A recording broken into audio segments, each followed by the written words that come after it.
In the previous video, we talked all about anesthesia awareness, the frightening but thankfully rare situation where a person might appear to be asleep under anesthesia, but they're actually awake and aware during a surgery.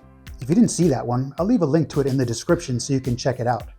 But after hearing about anesthesia awareness, almost everyone asks the same question. How often does this really happen? Because hearing that something is rare doesn't really tell you much unless you hear some actual numbers. Is it more like 1 in 10 or 1 in a million?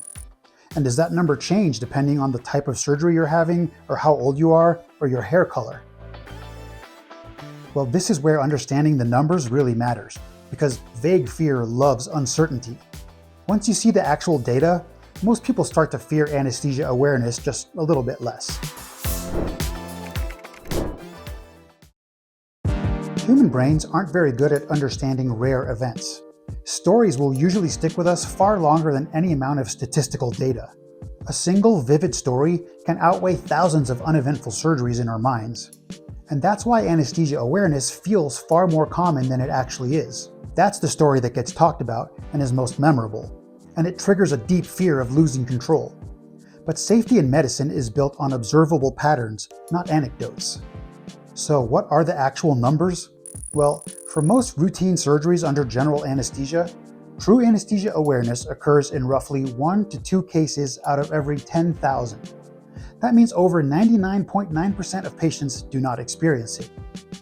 To put that into perspective, an anesthesiologist like myself might go an entire career without encountering a single confirmed case during routine surgery. Now that doesn't mean it never happens, but it does mean that it's extremely uncommon. You'd have to undergo almost 5,000 routine surgeries to even have a 50-50 chance of experiencing anesthesia awareness. Now notice that I've been specifically talking about routine surgery, and there's a good reason for that. It's because the risk of awareness is not the same in every situation. The risk is higher during emergency surgeries, major trauma, cesarean sections done under general anesthesia, and surgeries where blood pressure or heart function are already unstable. In these cases, and really every case, the priority is survival first. Because if you've lost a lot of blood, which is pretty common in traumas, emergency surgeries, and C-sections, your blood pressure is probably going to be pretty low. It's like puncturing a hole in a pipe. As water exits through the hole, the pressure inside will drop. And because anesthetic agents tend to drop the blood pressure even more, sometimes we have to use less anesthesia than we'd really like to. It's usually just temporary until we can get that pressure back up with IV fluids or blood transfusions, but you can see how a period of time where you're not getting very much anesthesia could lead to you not being very deeply asleep. Even then, awareness is still very uncommon, but it explains why some cases cluster around emergencies rather than planned routine procedures. Of course, for scheduled surgeries, everything is much more controlled and way less chaotic.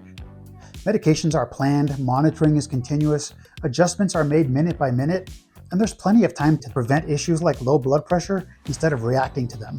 That's why routine procedures carry the lowest risk of awareness. It's not luck, it's preparation. Of course, one thing statistics can't really capture is how frightening the idea of awareness feels. Fear is emotional, not mathematical. But numbers can do something important. They can help to create boundaries for that fear.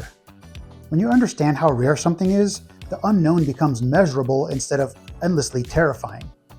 And for most people, that alone reduces anxiety by a lot. So what's the bottom line here? Well, first of all, anesthesia awareness is real, and we take it seriously. But also, it's rare even in chaotic emergency surgeries, so it's really, really rare in everyday routine surgeries. Understanding the numbers doesn't eliminate the fear completely, but it definitely helps by replacing imagination and stories with reality. Now, all of this naturally leads us to another question. If anesthesia awareness is so rare, what keeps it rare? How do anesthesia providers know how much anesthesia to give? What are we watching and looking for during surgery? And how do we adjust it in real time to keep patients safe and fully unconscious throughout an entire procedure? Well, that's exactly what the next video explains.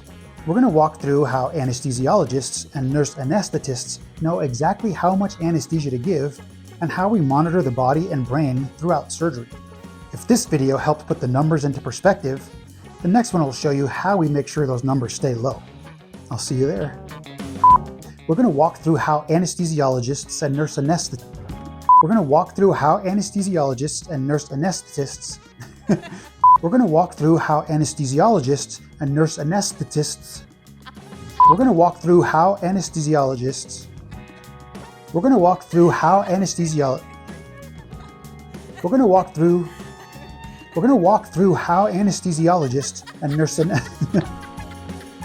We're going to walk through how anesthesiologists and nurse anesthetists We're going to walk through how anesthesiologists and nurse anesthetists know exactly how much anesthesia to give. Is that a good take? Anesthesiologists and nurse We're going to walk through how anesthesiologists and nurse anesthetists know exactly how much Yeah, but I laughed at the end. We're going to walk through how anesthesiologists and nurse anesthetists know exactly how much anesthesia to give and how we monitor the body and brain throughout surgery.